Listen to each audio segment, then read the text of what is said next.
So I lost my Mexican rose gray boy, Daeva. So I am going to get him preserved. I found him, I think, yesterday. He literally just molted, like, I don't know, just a few weeks ago. Matured out into a mature male, got his tibial hooks. So I don't know why he died so quickly. I mean, he should have lived a lot longer, but unfortunately he didn't. So I'm just gonna go ahead and get him preserved,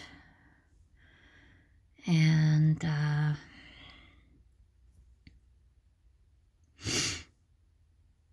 it just really sucks. This is the second one I've lost real quickly after them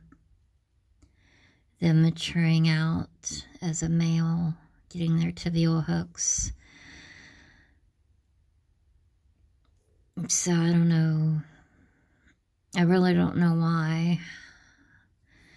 I mean, I've still got Denon. He matured out back in, I think it was April or May, and he's still doing perfect. So, you know, it's just really strange that, you know, he's doing amazing, and I've got two that didn't even survive 2 months after maturing out. So I really, I don't know what's going on. It's just been really, really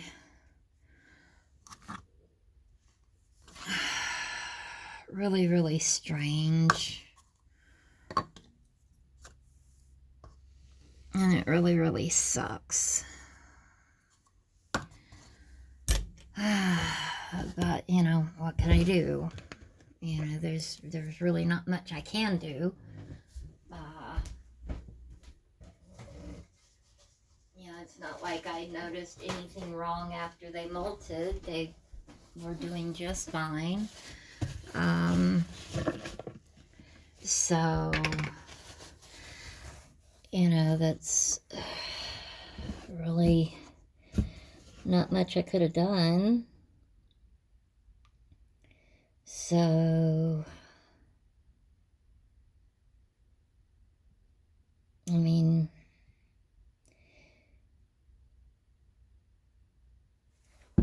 it's really baffling that it's happened twice now, but you know, they've been doing fine. It's just very, very disheartening to have it happen, of course. But it's not like I can pinpoint, oh, this is what happened, because I didn't know anything was wrong. They didn't appear to have any deformities. They didn't show any signs of anything being wrong. They both had been doing perfect, that I could, as far as I could tell. So I just really don't know what happened. And unfortunately, I have found that a lot in my 4 years of keeping tarantulas. There's a lot of unanswered questions. A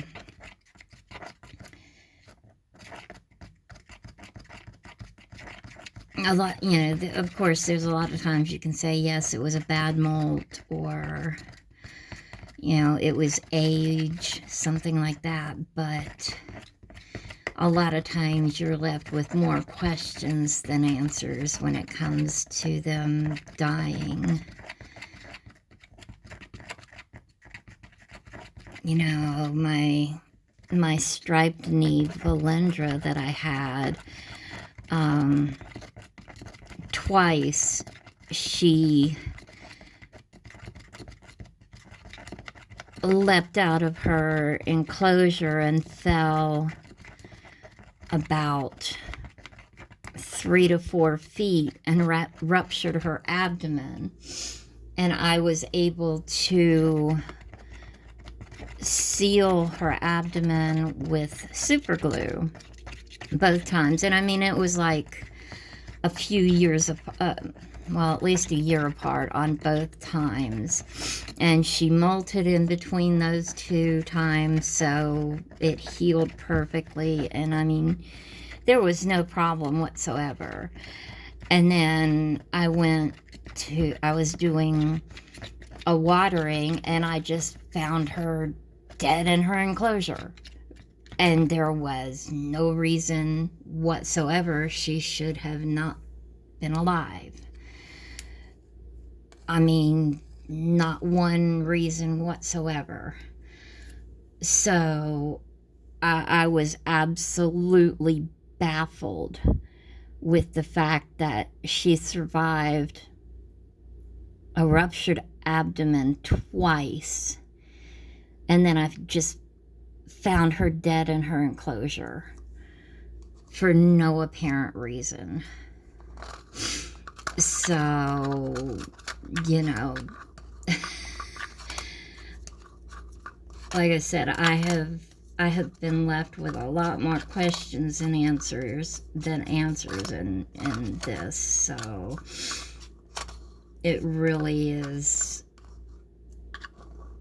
just really difficult not knowing. It's like being in the country like I am and having an outdoor cat that just never comes home. You're left with nothing but questions and no answers.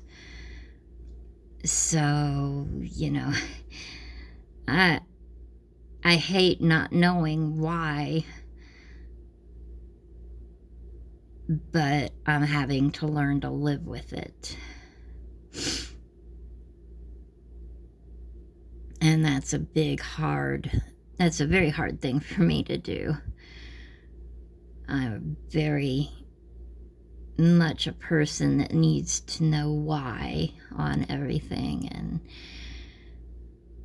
not knowing why is definitely bugging me.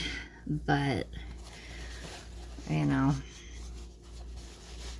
it is what it is. And not much I can do about it. So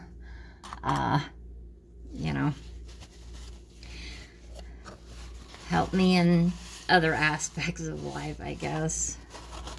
So, all right, there's the first part of getting him preserved. I will let him harden up, and then put the second batch on after he's hardened. But yeah, if you get into this hobby, be prepared for lots of unanswered questions, because that's what you'll end up with, is a lot of unanswered questions. It's just the way it goes. It is inevitable that way. So, All right, that didn't take too long. So we're going to let this harden, and then we'll finish up later. So, all right. See y'all in the next part. Bye.